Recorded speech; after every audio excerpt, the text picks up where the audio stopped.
like an inch away from him. You know, and to me, I don't think it's fair for him, and I don't think it's fair for ZANU-PF to allow the president to really keep working physically when he can spend time with the grandchildren, with his children, and impart knowledge, go to University of Zimbabwe's lecture, you know. I mean, imagine a Mugabe lecture. Imagine how many people would attend. You know, him leaving office and just doing lecturers, getting paid $1 million. For he'll still make money, he'll build his name, his legacy, will live on and so forth. We were told his book was being done by Dr. Shamiarira. Shamiarira, unfortunately, is not there anymore. So who's going to do his book? It's best that he retires and he does his book himself, which I think would really be an asset for all of us. Yes. If I remember very well, some time back, your tone was like you were for Mnangagwa to take over as the president. But now you have shifted. You are urging people that to support those that are neutral, that have no ZANU-PF affiliation or any political links. Apart from what you said as your reasons of coming up with that shift, what exactly has shifted from you supporting Mnangagwa to now saying would rather have neutral people like Strive Masiwa, Nkosana Moyo, and Shingimunyeza? That's a very good question, and let me make this very clear. I've always believed that change would have to be within ZANU-PF. I don't hide that. They are the ruling party until 2018, and Mnangagwa is the 2IC, and I believed that the president, in his wisdom, would pass the baton on to Mnangagwa so that the bleeding stops.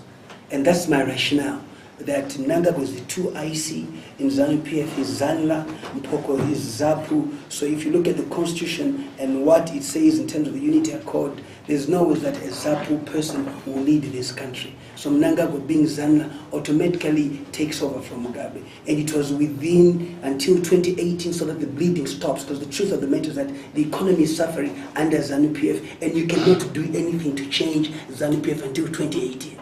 So in that, I advocated for Mnangagwa to take over so that he could address some of the economic challenges which are there. It's well known that for as long as Mugabe is the president, there's nobody who will ever invest money in Zimbabwe. That's well known. Unfortunately, Patrick Chinamasa cannot say that. We've gone to the IMF, we've gone to the World Bank, we've gone round and round, but no money has come in. The message is clear. Your head of state must step down, have a new leader, even within ZANU-PF, so that we can see progress and so forth. The conference in Masvingo, which was held in December, clearly endorsed him. I was hoping that the conference in Masvingo would then suggest that the president, he would announce that he's going to step aside for Mnangagwa to come in until 2018, and for Mnangagwa even to come in right now, he's not going to win 2018. There's a lot more that needs to be done. There's got to be time. You've got to understand that. There's got to be a lot more. While Mnangagwa is coming from ZANU-PF, there's also people outside ZANU-PF who need to be mobilized for him to win 2018. So 2018 was a different scenario. I was talking about before 2018, what must happen. So pretty clear, Mugabe is standing 2018, it's been endorsed. Mnangagwa was there at the conference when Mugabe was being endorsed. So for me, can we really have Mugabe 2018 as a president? No, we can't. And as a result, we now have to have an alternative. The third force, that's where it's coming in. And the third force certainly will benefit from even those from ZANU-PF who were hoping that Mnangagwa makes it. Because in moving forward, there was no ways we're going to talk about the third force without considering the thing Lacoste team. Because you've got to really benefit. And to us, if Lacoste makes it and G40 equally believes that they can work with the third force, so be it. We always benefit from the factional fights. And to me, that is indicative now that the First Lady has started campaigning for the President. I think it's pretty clear that, and no one can ever turn that around in ZANU-PF and say, no, Mugabe cannot stand and so forth. And I don't think we should pray for him to be sick or to be ill or for something, to happen to him which is not godly. I think God is in control of things. But for now, he's more than happy. I'm hoping that when he meets the thing youth, he might just change his tone and say, I've got some news for you. I'm intending to step down in 3 months' time. I'm hoping he says that, so I don't know, maybe that will be a birthday message that he's keeping for us all. That's the only thing left now. The 21st February movement message to the youth, and so I think that will be my response to you. Yes? Honorable Mliswa, I heard you say you are thinking of considering a home, like with your uncle as well as Rukarigumbu. We have the view that probably when you campaign for Norton, I think as the youth, we found it better for you because you are not part of the old guard. You are someone who is, we might say, younger than the current generation of the old guard. But now the challenge is, we seem to have a challenge in Zimbabwe where whenever we start a movement, we tend to think that we want to coalesce around the old guard. Isn't it time that we are now probably going to give them shelter? Like in the movements that we're starting up now, to say now, our old people now, just come rest with us. We'll take the knowledge, as you say. We appreciate the historians. And I think you were mentioning about the president also going to use that and giving a lecture. Why not the same with Rukarigumbu? Why not them also going to give like their rich knowledge, their knowledge of history? And now the younger generations, the people like you now coming up to say we are taking over. Because at the end of the day, when we go deep again, probably when ZIMPF started, personally I commented to say it is as equally good as the devil coming with the Bible in a Sunday service, trying to preach grace and salvation. Why not say, thank you, Madala, Maita Zakanaka Mos. Then when people like you are saying the Kasukweres and so forth, then we come up with the right mentality. And again, I think you're talking of numbers, penetrating the Zanopi base. But is it also just a question of numbers, just getting numbers, or it's now coming up with people with the right mentality?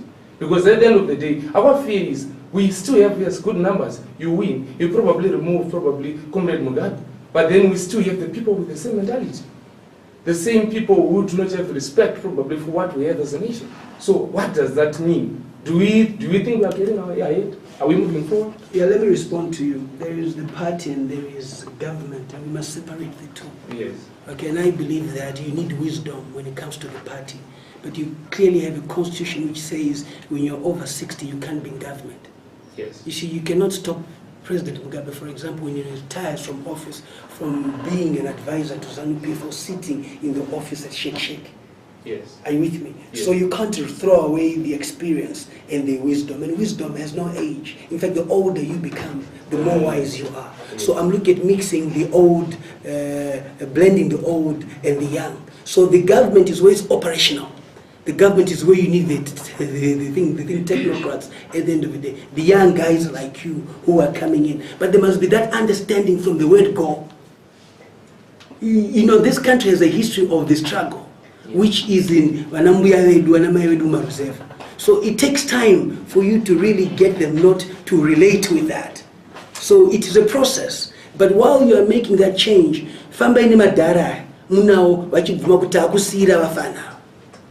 there must be a smooth transition where there's also respect. We don't have to be radical because we have suffered, because they've been hostile to us, we also do the same. I think it is systematic. The war veterans coming in now, it's important, the traditional leaders being talked to. No. Allow a process where everybody exercises their votes. I think what we want is a free, fair, and credible election. That will only come about when there's no violence, there's no intimidation, there's no vote buying, and then the best man wins, even yourself. You know, we must create an environment where even you must be willing to stand anyway, knowing that it's my work, it is the policies that I'll present to people that will make me win, not the thing state machinery behind me. Yeah.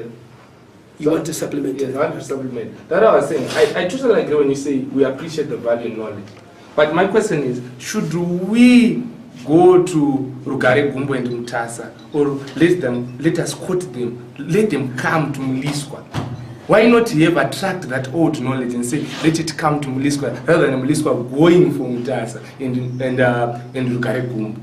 Isn't it supposed to be the other way around in this case? I think it is a cultural issue. It is